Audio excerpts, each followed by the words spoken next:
Labadiena. Ko norėsite užsisakyti? Kadangi šiandien mūsų pirmas pasimatymas, tegul pirma užsisako mano dama stebuklinga.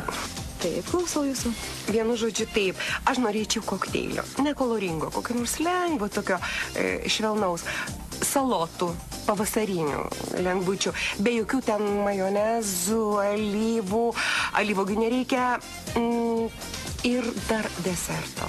Želė su braškėm, sakykim taip. Ačiū. Taip, o jūs? Nu, man tada atneškit angarų pagamintą vištienos krūtinėlę. Su parmezano sūriu jokių būdų, jokių prieskonių, ten česnakų nedėkite, ant viršaus mėtų lapeliai.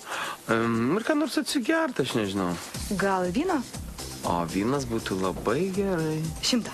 Jokiais būdais. 50. Kadangi galbūt šiandien kažkas man padovanos bučinį. Net nesvajok. Aš niekada per pirmą pasimatymą nesibučiuoju. Pamirš gerai. Rimtai? Rimtai.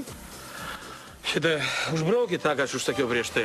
Atneškit man šaltai rūkytos skumbrės, alaus bokalą didelį, aš žinau, keptos duonos su česnakais ir bajorų užkandos kokios ten, lašiniai, svagūnai, citrina, česnakai, kepta duona, vienu žodžiu vis tiek vakaras sugadintas.